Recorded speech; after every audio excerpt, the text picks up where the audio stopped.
I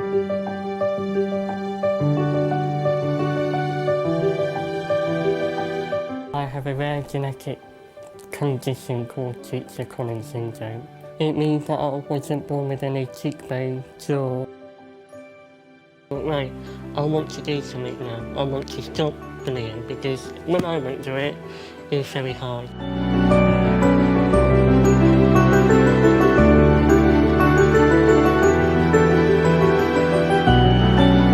You are flying and doing incredible things, and they're sitting there bullying somebody.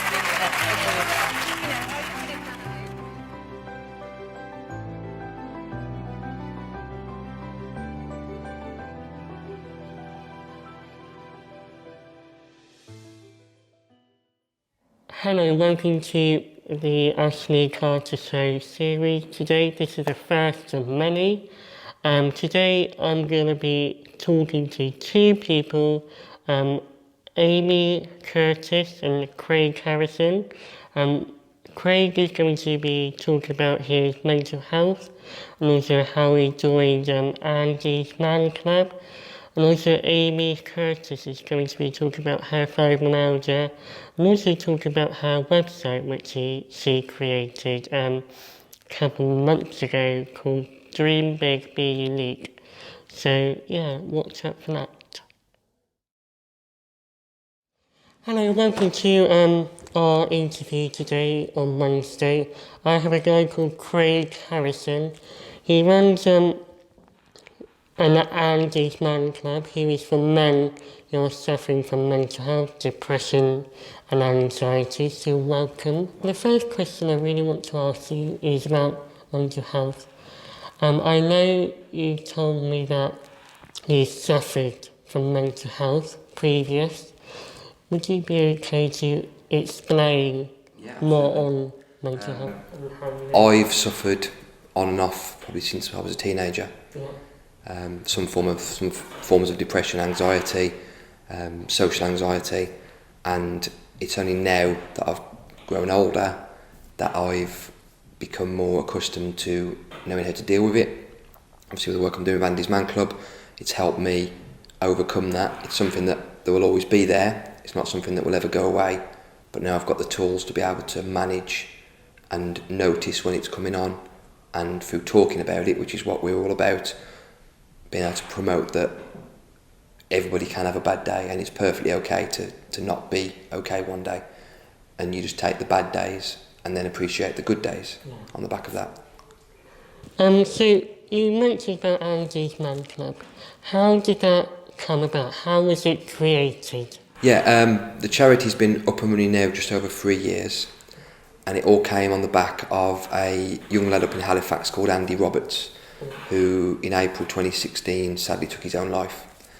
Andy's family and his brother-in-law Luke set up what was originally started out as a coffee club to help families going through the same thing and stop any families having that tragedy in their lives, has now evolved into a talking group for men. So every Monday night, 20 groups around the country, from far south as Plymouth, which is the group I run, up to Scotland, everywhere in between. So it's quite a big meet, and we just sit down as a group of men, we just have a cup of tea, cup of coffee and talk. Each group runs the same, so each group has a set number of questions each week that we go through, and so whether you're living in Plymouth and then one week you're visiting family up in Hull, you can go to the Hull group and it'll run exactly the same as the Plymouth group. It's open. It's completely open to any man aged. So how did you get involved with ANDYSMANCLUB? I moved into Plymouth last April. I had a massive change in my personal life, which meant my life bottomed out, and I'd known about ANDYSMANCLUB for a couple of years through social media. I'd seen it all on being promoted, and it quite coincidental that when my life bottomed out was the night that the group at Newton Abbot opened back in September. I went along to the group. Now looking back, I don't really remember much about that night. It was all a blur, and then went every week since. The Newton Abbot group has given me that support, unearthed that resilience and that strength in me, to the point now where 8-9 months later I'm now running the Plymouth group. So who does it help? So it helps men in particular, but does it help young children, adults? Does it help anyone? In a roundabout way, it does help everyone, because we're helping the men that come up through on a Monday night. Yeah. But then that means they're possibly more able to talk with their family.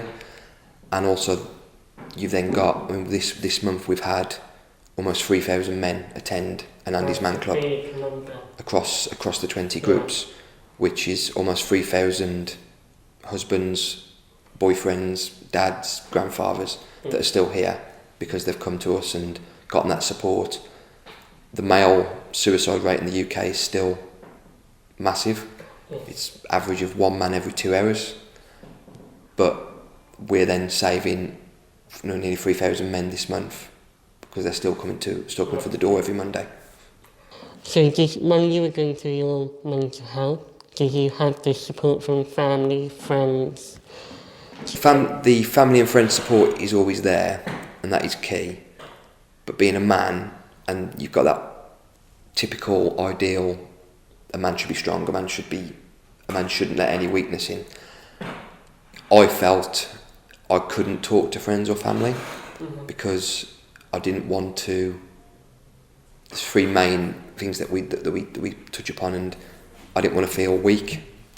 I didn't want to burden my family or friends with what I was going through.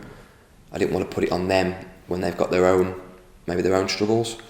And then growing up in a culture where men are supposed to get on with it and man up and just get on with their life, you don't want to feel embarrassed about letting any sort of weakness in. And that's the culture that we've had for many years, where growing up involved with football, you have that lad culture, that banter culture, where you don't want to let your friends know that you're struggling because you don't want them to take the mick out of you. But at the same time, every man is only human. Every man's got emotions, and that's perfectly fine to have emotions. Men and women are different physically, but everyone's got a brain. Everyone can only take on so much on their shoulders before they hit breaking point. So, from this interview today, what would you like to achieve from our talk? It's just mainly getting the message out there that there's obviously don't suffer inside, speak out, because you do have that support out there from family, friends, even the public. Because when I was growing up, I was bullied because of my facial disfigurement. And I kept it in myself because I didn't want to open up, because, like you said, friends and that, I just didn't want to open up. So I let it build until I got to that breaking point where I had to open up. So once I opened up, the support I had was amazing. I had my mum, my dad, and my dear grandfather, who isn't here today. And also the support I had from friends have been amazing. And I just didn't want to, at the time, I just didn't want to open up because I didn't want all the emotional support from them. And I didn't want them to be coming over to me crying and that. I just didn't want that. So I kept it in myself. Then to the day, I just thought I need to let it out, tell people what's been happening. And from the day I opened up, the support I had was amazing. And I just can't, if it weren't for them, I probably won't be here today. And that's the thing we have in the message I would like to get out is that, like you said, it is okay to let your emotions out, and it is okay to talk. Obviously, that's the tagline of the charity. It's not weak to actually open up and say. It actually takes quite a strong person to say, I'm not okay, I need help. The good thing about our groups is that you can go there every Monday. Everything that gets said within a group stays within that group. So it's nothing gets promoted, and nothing gets put out on social media about what's been said. The only thing that each group will do is announce how many men they've had attend that night, and the charity will announce how many they've had nationally. It's open to any man. You don't need to be suffering with depression, anxiety, or any sort of mental health condition. You could just be having a tough time, and you could have lost your job. You could have broken up with a partner. You could have work issues, financial issues. Anything that's going on in your life, you can come and talk. We having that structure of it every Monday, and the first few questions that we ask in the group are always the same. The guys have that routine and they know what's going to be asked each week. We also have a Facebook Messenger group for our Plymouth group. So if one of the guys who attends, once they attend, they get invited into that group, and it's an extension of that Monday night. So if a guy is having a bad Wednesday, Thursday or Friday, they don't have to keep it all bottled in until Monday. They can fire a message out to one of us on that group, and invariably one of us will be there to say, what's happening, how can I help? And the number of guys that I've sat in a room with who have openly said that without Andy's Man Club they wouldn't be here is phenomenal. And we open the doors every Monday. Very good charity, and I must say, if it weren't for you guys, we wouldn't have the men here today. So thank you to you and everyone that works at Andy's Man Club. Thank you. So you brought some leaflets in, and it's got all the where you can go for support, websites, social media, links. It also says suicide is the biggest killer of men under 45. 1 man every 2 hours. That's quite, to read that, that's quite shocking to read that. Very upsetting to read that.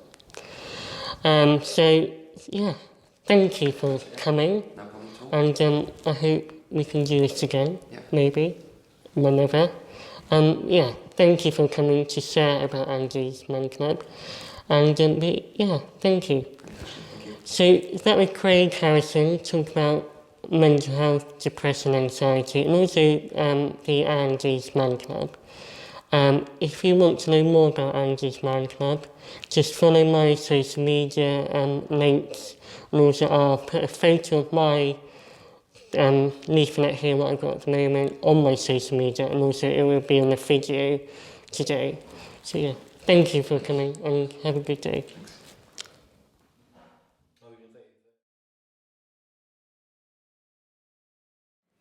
So hello, second interview today on Wednesday. I'm with Amy Curtis. She suffers from fibromyalgia. So welcome. How long have you suffered from fibromyalgia? Because I know it's a difficult condition to have. You shake a lot. Yeah. You're in pain quite a lot. So how long have you had fibromyalgia for? Well, been diagnosed 2 years this November, but I was suffering the symptoms a year before that. So what were the symptoms? The symptoms started off generally anything going I was catching, so like stomach bugs, flu, anything going, it would not go, and I would get one thing after another and after another. And then it moved to my nose and my face, and they thought it was sinusitis. So I had a lot of pain in my neck as well with that. I had scans done, which ruled that out. Then it started with the shoulder pain, the back pain and the neck pain. And then I started getting migraines. Yes, and then obviously that came with the sickness. And then I'd say a few months after I got vertigo as well, so I got that quite often. So I feel like you're on a boat all the time. Then it moved to, I want to say Raynaud's, because my feet would go really numb and my hands would go really tingly as well. So that one does fall under the bracket of fibro, but not everybody has all the symptoms I have. How did it affect you as a family? I know you've got a daughter. It was really hard. I was still traipsing myself to work. I know I shouldn't have been, looking back now, but when you're thinking back then, you think it's just everyday life, everyday stresses. I'm poorly, everyone gets poorly. So it was just really the unknown for a good year. What was your daughter's approach to it? What was her feelings like when you were going through all the pain? Back then, I think she just saw me as just having like a cold, just being generally poorly, really. And it wasn't until it went on longer, I think, well, she's quite a strong girl anyway, so she doesn't really, things like this don't really affect her. But I would say she was feeling probably a bit worried about myself. She wouldn't go very far from me. Yeah. So do you have a close? Yes, very close. Yeah. And I think she acts more tough than what she is really, but all kids do though, don't they? So. What has been the most difficult thing you've had to overcome with having fibromyalgia? What's been the most difficult thing? I would say getting diagnosed. Because how long was your diagnosis? a year after my symptoms, so yeah, it was quite a long time. And yes, definitely. But that isn't unheard of with fibro because they need to rule everything out. Yeah. And I had scans done, CT scans as well, and they all come back fine. But you can't see fibromyalgia, so they're not going to see it anyway. So yeah, it's just trying to raise awareness really about that. So I know you've got a website called Dream Big, Be Unique. You set it up to raise awareness for other people as well that are suffering from fibromyalgia, and also some other conditions as well. And I've taken part in your website to share my story.